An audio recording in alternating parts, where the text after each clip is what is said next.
Hello, it's me. So, it's been a little bit since I gave an update on my mental health.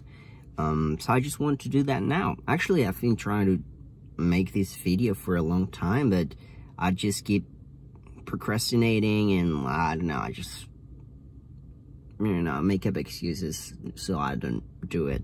But I'm gonna do that right now. And so, I quit my medication for depression and anxiety and bipolar disorder.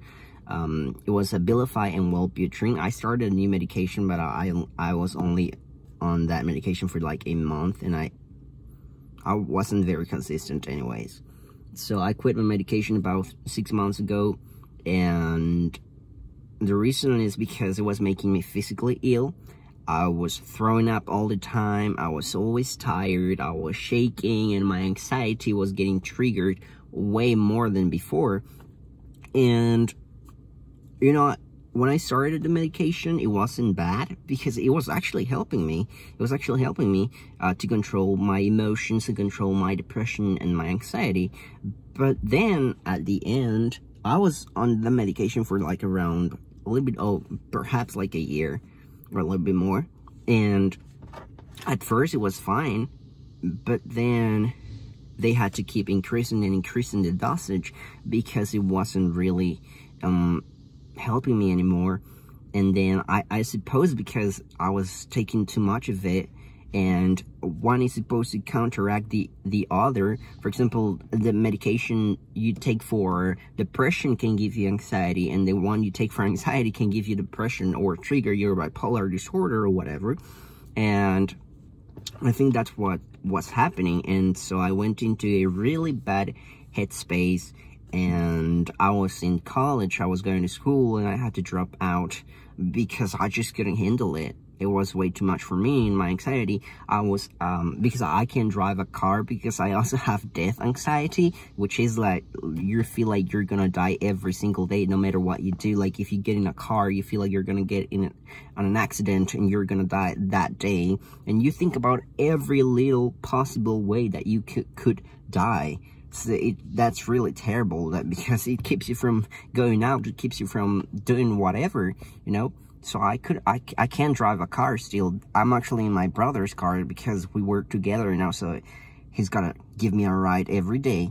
And yeah, I dropped out of college, which really, I felt miserable because I felt useless and like a failure, because I really wanted to go to school, but then it was so much pressure, and I was going through, I stopped going to class.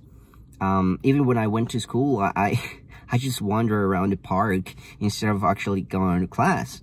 And I cried in front of my professor, and that was so really awkward. And my friends were there, the friends I made in school, where they're kind of trying to support me, but I just couldn't handle it anymore. And one day, out of the blue, I just decided that I wasn't going back.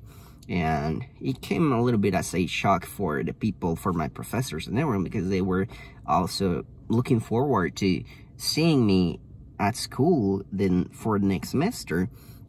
But I just didn't want to do it anymore. And I also deleted every dating app I had, especially Tinder, which is the one that I hated the most, because you see all these people, some older, some of your same age, and you compare yourself. It's the same thing with other social media. Like, you see how they live, or what they have accomplished, and you start comparing yourself. So the same thing, it happens on Tinder or any other dating app. You start seeing how these people portray themselves, and you think like, oh, I'm probably not enough for this person. No, it's so really toxic anyways. Like, people are so shallow, and I'm not saying I'm not shallow, because probably I am a little bit. I think everybody is. Like, it depends on how are your standards or whatever. But anyways, I also deleted every dating app, so I could, focus on myself and try to improve my mental health before I try to take on somebody else's, issues or whatever. because having a relationship is hard, you know. Not that I can't talk about it because I don't have much experience with relationships. I've never had like a real relationship, but I know, I've seen it, and I've seen how it works for other people, and it's hard. So I decided to just back out from it and just walk away for a little bit. So yeah, it's been 6 months now, and some people ask me if I've been able to, I said I was going to therapy, actually, to, you know, talk to therapy in a room and whatever, but because of my social anxiety, I haven't been able to go, because, you know, also, since, like I said, I don't have a car, so I live in Houston, Texas. Like, if you don't have a car here, you are screwed. So, I don't know, I don't have another way, and also because I don't want to go on the public transportation, because I just don't feel comfortable. And I also tried doing therapy online, but I've seen all the reviews, and I don't feel like it's gonna work. It's probably just my negativity speaking there, but like, you see all the reviews of people that said, actually the apps, for example, BetterHelp says that it's not actually a replacement for therapy, that you can take it as a tool to help you better yourself, but you also have to go to actual therapy. And therapy is just so freaking expensive also.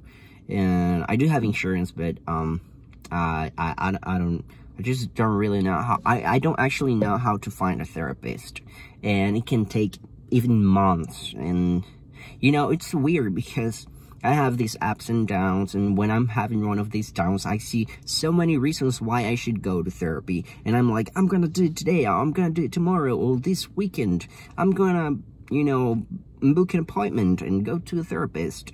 But then I get really anxious about it, or I don't want to go anymore, or my, this existential crisis or whatever I'm having at the moment just goes away all of a sudden, and then I'm like, I feel fine, why should I go to therapy? You know, it's just really weird. It's like a switch, and the reasons that I had to go to therapy just disappear, and I don't know, I honestly don't understand it.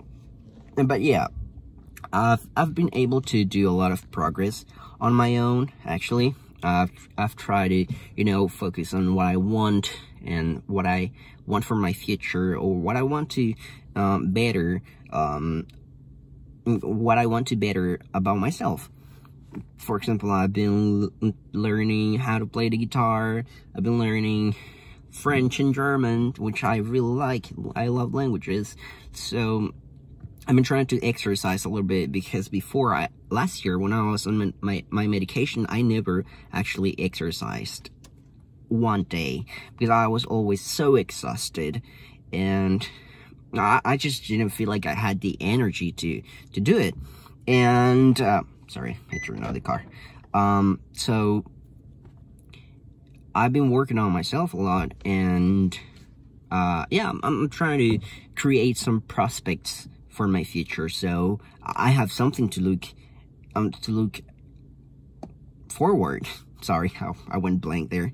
I have something to look forward, and yeah, you know, just trying to set goals so I have the energy, I have the motivation to keep going on. Because, you know, when I'm depressed, I just think about, what am I doing here? I don't have a purpose in life. What am I doing here? And then I'm not saying that I'm totally 100% better now, because I have been trying. I remember last year I would post a lot about how sad I was on Instagram or other social media, and now I've been trying not to do that so much. You know, I try to, sometimes I throw a little bit of dark humor in there just to cope, because it does help me cope with my depression or whatever I'm going through at the moment. And, you know, people have seen that, have noticed that, and they have told me that, oh, I see that you are gaining control of your mental health again, and you're doing better. And matter of fact, I am doing better, but it doesn't mean that the battle still isn't going on anymore, because it's still here. It's still here, you know. I'm still battling. I still cry myself to sleep sometimes, but the thing is, now I feel the energy and more motivation to keep going. I don't feel like last year I was just giving up. And you know, even I have to mention though, I did self-harm probably like in January, and I didn't tell anybody. I only told my close friends and somebody at work who saw that I had a lot of cuts on my wrist, and but I said that my dog scratched me, which is such a not believable excuse. But anyways, I didn't actually tell my family about it. I did try to overdose, and you know, I was just ready to let go, but it didn't work, so here I am. I don't know. I don't know what to say. I think I'm doing better. I think I'm doing better now. And I have so many plans of things that I want to do, but I'm still scared. I'm still anxious, you know. I don't have a social life. I don't have a lot of friends, so friends that I can hang out with. And, you know, there's a lot that I want to accomplish. Like, probably being able to drive a car. You know, because it makes me feel like I'm not independent, and like I don't have this freedom only because I don't drive a car, because I cannot go places, and all the things that I want to do, I need to be able to drive. I cannot have my brother or someone else driving me everywhere I want to go. I want to do it myself. But yeah, you know, I think I just have to see how it goes and give it a try. You know, there's something, I'm actually, by the way, I'm turning 21 this year in May 6th, on May 6th, a couple of days, probably like 2 weeks from now. And it's kind of weird because I remember when I started my teenage years and I was so freaking depressed, and I thought that I probably wasn't even gonna make it till 18, because I thought I was definitely going to off myself. But here I am. So I guess that's something I can say. We did it here. We're here. So, but whatever happens after, you know, it's fine. I'm okay with whatever happens later, you know. So yeah, I hope you're doing better too, or if you're not, but I hope that I'm sending you good vibes. That's all I can say. And yeah, love you. Take care. Bye.